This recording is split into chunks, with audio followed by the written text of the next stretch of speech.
जीत जाएंगे हम, जीत जाएंगे हम, तू अगर संग है।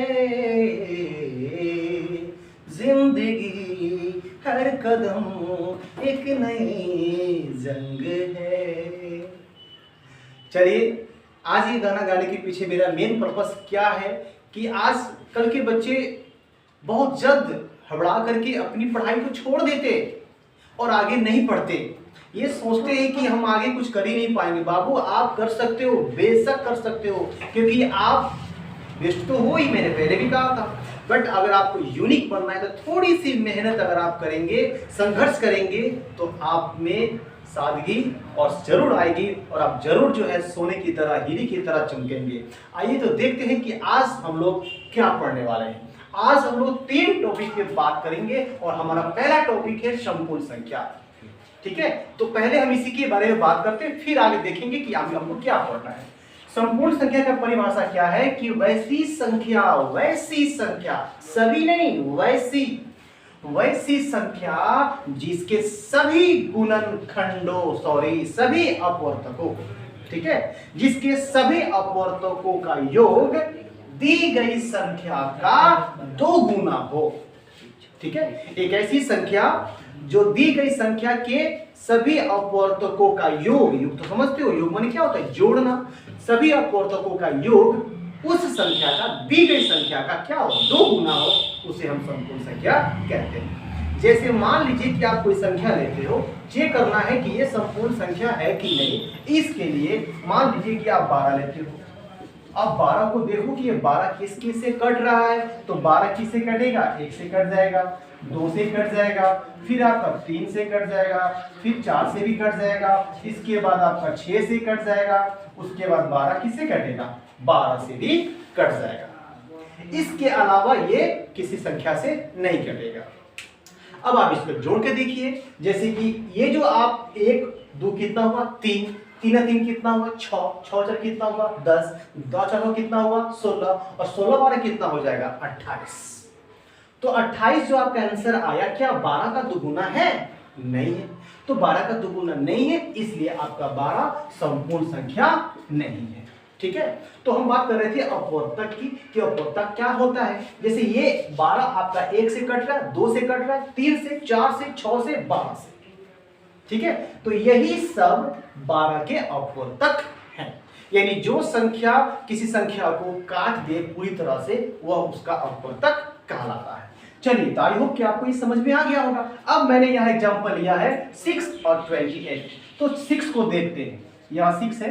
अब आप देखिए कि 6 के अपवर्तक कौन कौन हो सकते हैं। 1 हो सकता है, 2 हो सकता है, 3 हो सकता है, और क्या 6 हो सकता है। इसके अलावा 6 किसी अन्य संख्या से नहीं कटेगा। अब आप इसको जोड़ के देखिए, 6 और 3 कितना आएगा बाबू? 9 9 तो कितना हुआ? 11 11 कितना हुआ? 12। तो जब आपने इसको जोड़ा है 1 + 2 + 3 + 6, क्या मिला आपको? 12 मिला। यानी इस संख्या का 2 गुना मिल गया।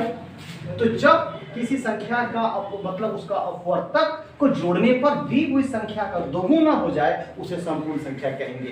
तो 12 को संपूर्ण नहीं कहेंगे, 6 को बोलेंगे, क्योंकि 12 6 का 2 गुना है। ये हमारा संपूर्ण संख्या है। और एक 28 है, इसी तरह से आप 28 को करके बना लीजिएगा। 1 और 100 के बीच 2 संख्या ही है जो संपूर्ण है, 100 और एक दूसरा 28।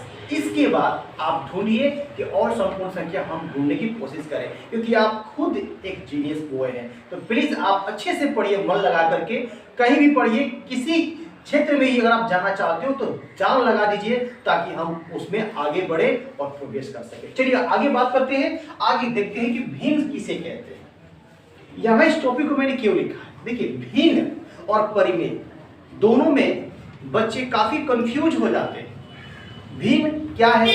परिमेय संख्या का परिभाषा बताते हैं। भिन्न के बारे में पूछो तो, परिमेय पूछो तो वही बात परिभाषा देते हैं। परिमेय संख्या और भिन्न संख्या दोनों का परिभाषा हम लोग समान रूप से एक ही बताते हैं। लेकिन जब ऐसा होता है तो भिन्न का नाम भिन्न क्यों पड़ा, परिमेय का नाम परिमेय क्यों पड़ा, आपको मालूम होना चाहिए। तो ये चीज को देखते हुए मैंने एक परिभाषा यहाँ पे लिखा है, देखिएगा। भिन्न किसे कहते हैं?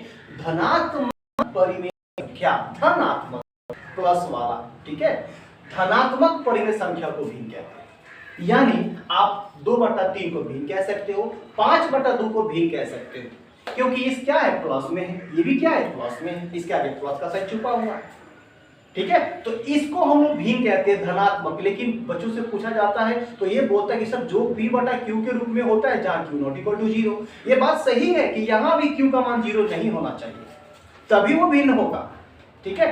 तो ये चीज हम जानते हैं, लेकिन यहाँ परिभाषा अगर देखा जाए तो आप भिन्न संख्या और परिमेय संख्या दोनों में काफी अंतर पाया जाता है। इसलिए हमने ये परिभाषा निकाला है कि धनात्मक परिमेय संख्या को हम क्या कहते हैं? भिन्न कहते हैं। अब बढ़ते हैं आगे, और यहाँ एक नोट मैंने लिख रखा है, उसको देख लेते हैं। भिन्न संख्या, प्रत्येक, यहाँ प्रत्येक छोड़ दिया हुआ है, प्रत्येक भिन्न संख्या परिमेय हो सकता है। जितने भी भिन्न संख्या है सब परिमेय हो सकता है, परंतु प्रत्येक परिमेय भिन्न नहीं हो सकता। चलिए, तो ये भी आपको समझ में आ गया होगा। अब बात कर लेते हैं एक रामानुजन संख्या के बारे में। रामानुजन संख्या, रामानुजन के बारे में आप जानते हो, ये बहुत बड़े गणितज्ञ थे जो हमारे भारत के रहने वाले थे। रामानुजन संख्या उनके द्वारा दी गई संख्या। इसके पीछे छोटी सी कहानी है, वो मैं आपको बताता हूं। रामानुजन का एक बहुत ही करीबी दोस्त, जिनका नाम था हार्डी साहब, उनके परम मित्र थे, और वो क्या उनको मतलब एडवाइस भी दिया करते थे, और वे कॉलेज के प्रोफेसर भी थे गणित के। एक दिन की बात है कि जब रामानुजन साहब की तबीयत खराब हो गई थी तो वो अस्पताल में भर्ती थे, और हार्डी साहब जो है जब उनसे मिलने के लिए गए वहां पे, उनसे जब मिलने के लिए वहां पर उन्होंने जब गए वहां पे, तो जब गए तो उनको उनके चेहरे पे उदासी उन्होंने देखा। किन्होंने देखा? रामानुजन, क्योंकि वो बेड पे पड़े हुए थे। चेहरे पे उदासी देखा और कहा कि मैं तो पहले से बेटर फील कर रहा हूं, फिर आपके चेहरे पे उदासी क्यों? तो उन्होंने कहा कि मैं जिस टेम्पो से यहाँ आया हूँ उस टेम्पो का मैंने नंबर देखा, मुझे बड़ा नीरस लगा, अजीब नंबर लगा, जिसमें कोई रस नहीं है, कोई मतलब अच्छा नहीं लगा हमको, वो नंबर ठीक नहीं लगा। रामानुजन ने कहा कि भाई जरा आप बताओ तो सही, कौन नंबर है, क्या नंबर था वो? तो उन्होंने कहा कि तुम तो अंकों के, संख्याओं के जादूगर हो, क्योंकि उनको जादूगर भी कहा जाता था। यह आपको ऑब्जेक्टिव क्वेश्चन हो सकता है कि संख्याओं का जादूगर किसे कहते हैं? रामानुजन को कहते हैं, याद रखिएगा। और उनको मैथ का कीड़ा भी कहा जाता है।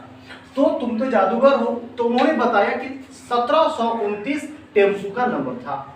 तो उन्होंने थोड़ी देर सोचकर कहा कि वो नीरस नहीं है, बहुत ही इंटरेस्टेड सब्जेक्ट मतलब नंबर है। तो उन्होंने कहा कैसे?